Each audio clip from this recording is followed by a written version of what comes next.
کسی ایک لفظ میں بھی اسرائیل کی مذمت نہیں کی، کسی ایک جگہ پر۔ اس بات کا اظہار کیا گیا ہے کہ جناب مجھے 2 ہفتے کے لیے جناب قید تنہائی میں ڈالا گیا، میری ملاقات نہیں کرائی گئی، جناب میرے ساتھ کوئی اچھا سلوک نہیں کیا جا رہا۔ اس بات کا اظہار کیا گیا کہ جناب عدالتیں آزاد نہیں ہیں۔ اس بات کا اظہار کیا گیا کہ قوم کو متحد ہونے کی ضرورت ہے۔ اس بات کا اظہار کیا گیا کہ 2 ہفتے کے لیے تحریک کو مؤخر کیا جا رہا ہے۔ نہیں ذکر کیا گیا پورے ٹویٹ کے اندر، ایک بات کا ذکر نہیں کیا گیا کہ ایران پر اسرائیل کی جارحیت کی میں مذمت کرتا ہوں، محض اس ایک لفظ کے علاوہ باقی تمام چیزوں کو کیا گیا۔ اب اس ساری صورتحال کا کیا مطلب ہے؟ میرے نزدیک اگر آپ غور کریں تو جب سے عمران خان پاور میں آئے ہیں، یعنی ان کی پولیٹیکل ان کی جو ہے وہ گروتھ ہوئی ہے، تو اس وقت سے لے کر اب تک عمران خان کی طرف سے کوئی ایک ایسا ٹھوس ہمیں وہ چیز نظر نہیں آتی جہاں پر انہوں نے پاکستان کے مفادات کو، پاکستان کے عزت و وقار کو مد نظر رکھا ہو۔ کوئی ایک ایسی جگہ نہیں، ماں سوائے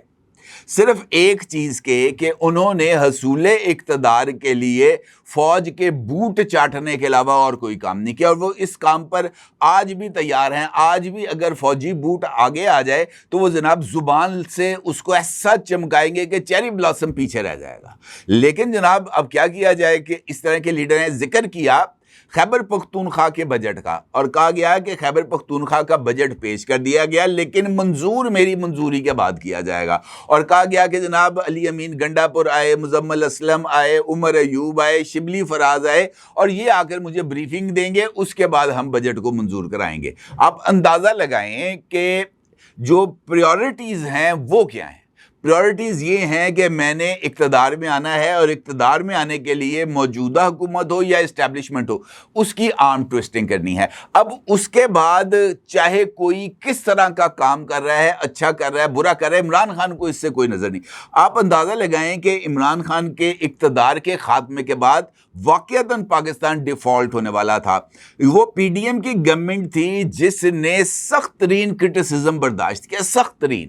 پیٹرول کی قیمتوں میں اضافے کی صورت میں، بجلی کی پرائسز میں اضافے کی صورت میں، ہر ایک چیز کا کرٹیسزم بھی برداشت کیا اور اس کا پولیٹیکل پرائس بھی ادا کی۔ آج الحمدللہ پاکستان ہمیں اپنے پیروں پر کھڑا ہوتا ہوا نظر آ رہا ہے۔ تمام ریٹنگ ایجنسیز پاکستان کی اکنامک گروتھ کی تعریف کر رہی ہیں، لیکن اگر کسی جگہ پر اس اکنامک گروتھ کے راستے میں رکاوٹ کریٹ کی جائے گی تو وہ پاکستان تحریک انصاف ہے۔ موجودہ موقع پر احتجاج کرنے کا اس کے علاوہ اور کیا مقصد ہو سکتا ہے کہ پاکستان ایک مرتبہ پھر اکنامکلی اپنے قدموں پر کھڑا ہو رہا ہے، اور یہ صورتحال عمران خان صاحب کو کسی بھی صورت گوارا نہیں۔ لہٰذا جناب ایک نئے انداز سے اس سچویشن کو کریٹ کیا گیا کہ جناب حالات خراب ہو جائیں۔ ہم وفاقی بجٹ، اسی پلیٹ فارم سے میں نے وفاقی بجٹ پر کس حد تک تنقید کی، کیونکہ وہ پہلا بجٹ ہے جس کے اندر مزدور کی تنخواہ میں اضافہ نہیں کیا گیا، پہلا بجٹ تھا جس کے اندر منیمم ویجز کا تعین نہیں کیا گیا،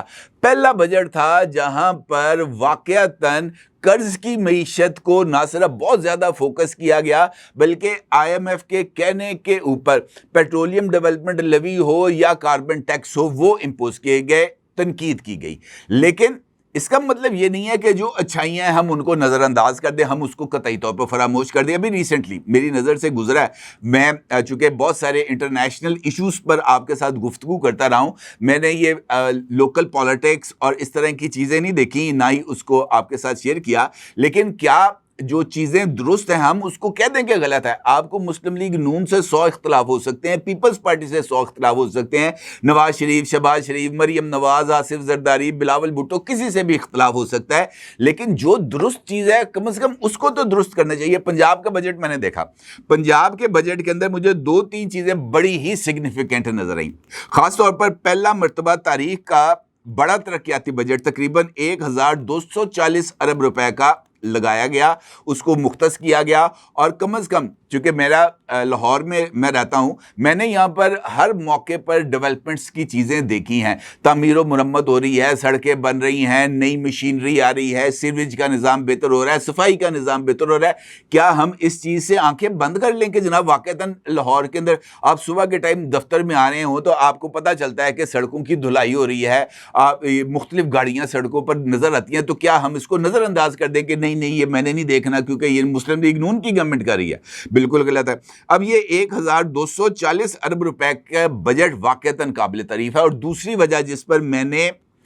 یہ نقطے کو اٹھایا کہ جس طریقے سے وفاق میں مزدور کی کم از کم اجرت کو نظر انداز کیا گیا، پنجاب میں مزدور کی کم از کم اجرت کو 40,000 روپے کیا گیا، جو کہ میرے نزدیک ایک بہت ہی زیادہ امپورٹنٹ اقدام ہے، اور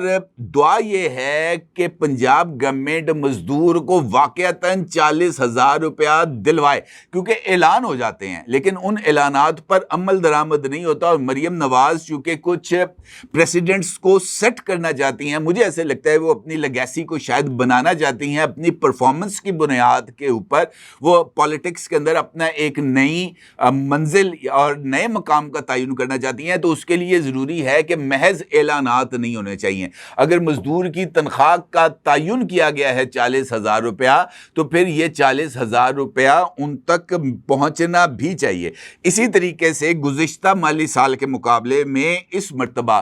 ایجوکیشن سیکٹر کے لیے جو بجٹ تھا اس میں 21% اضافہ کیا گیا ہے، اور تعلیم کا مجموعی بجٹ 811.8 ارب روپے کیا گیا ہے۔ صحت کا مجموعی بجٹ میں 17% اضافہ کیا گیا ہے، اور 630.5 ارب روپے کا یہ جو بجٹ ہے یہ مختص کیا گیا ہے۔ اور اس کے ساتھ ساتھ پنجاب کے اندر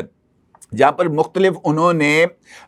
یہ جو انسٹیٹیوٹ آف کارڈیالوجی خاص طور پر سرگودا کے اندر، تو میرا خیال ہے شاید اس کا افتتاح ہونے جا رہا ہے، لاہور کے اندر کینسر ریسرچ انسٹیٹیوٹ بنایا جا رہا ہے، تو اس کے ساتھ ساتھ میری طرف سے یہ ایک تجویز یہ بھی ہے کہ لاہور میں محض ایک انسٹیٹیوٹ آف کارڈیالوجی ہے جو کہ ادھر جیل روڈ پر ہے۔ لاہور اب اتنا بڑا ہو چکا ہے کہ رائیونڈ روڈ سے اگر کسی بندے کو خدا نہ خواستہ دل کی تکلیف ہو تو اس کے لیے جو پہلا سرکاری ہاسپٹل آئے گا وہ جناح ہاسپٹل آئے گا، اور جناح ہاسپٹل والے بھی عمومی طور پر پیشنٹ کو PIC منتقل کر دیتے ہیں۔ کیا یہ ممکن نہیں کہ لاہور جیسے بڑے شہر، پنڈی جیسے، گجرانوالہ جیسے ان تمام شہروں کے اندر مزید انسٹیٹیوٹ آف کارڈیالوجیز کھلے جائیں؟ کم از کم لاہور کے اندر 4 نئے انسٹیٹیوٹ آف کارڈیالوجی ہونے چاہیے، ایک شادارہ میں ہونا چاہیے، ایک گجو متا کے قریب، تاکہ قصور اور فیروز پور روڈ والے جو لوگ ہیں وہ گجو متا کے قریب انسٹیٹیوٹ آف کارڈیالوجی پر جا سکے۔ رائیونڈ روڈ کے اوپر ایک یا ٹھوکر کے قریب ایک انسٹیٹیوٹ آف کارڈیالوجی ہونا چاہیے، تاکہ لوگوں کو ان کے ڈور سٹیپس کے اوپر، اور ہارٹ کے مریض آج کل بہت زیادہ ہیں اور ان کی وجہ سے دل کے امراض زیادہ ہونے کی وجہ سے انسٹیٹیوٹ آف کارڈیالوجی کے اوپر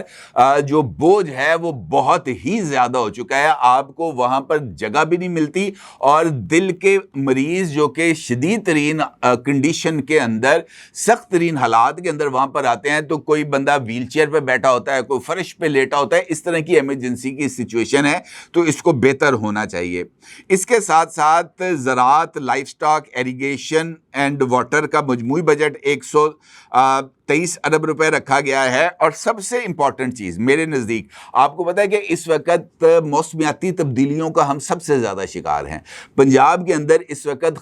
شدید ترین ہیٹ ویو ہے، جہاں پر سرگودا جیسے شہر پہ جو ٹیمپریچر ہے وہ 49 ڈگری سینٹی گریڈ چلا گیا، اور اس کی وجہ یہ ہے کہ یہ جو گلوبل وارمنگ ہے اس کے سب سے زیادہ اثرات اسی خطے پر آ رہے ہیں۔ تو بہتر یہ ہے کہ اس گلوبل وارمنگ سے بچنے کے لیے، اس کلائمیٹ چینج کے نقصانات سے بچنے کے لیے اس شعبے پر توجہ دی جائے، اور اس کے لیے یہاں پر بڑی ہی میسو انویسٹمنٹ کی جا رہی ہے، اور ماحولیات اور موسمی تبدیلیوں سے بچاؤ کے لیے 795.23 ارب روپے کا کلائمیٹ بجٹ، جو کہ مجموعی ترقیاتی بجٹ کا 64% بنتا ہے، وہ مختص کیا گیا ہے، اور اس کے تحت مختلف عوامی آگاہی، فارسٹ بنانے،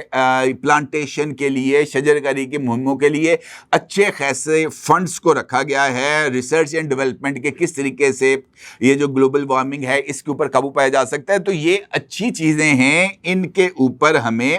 توجہ دینی چاہیے۔ یہ جو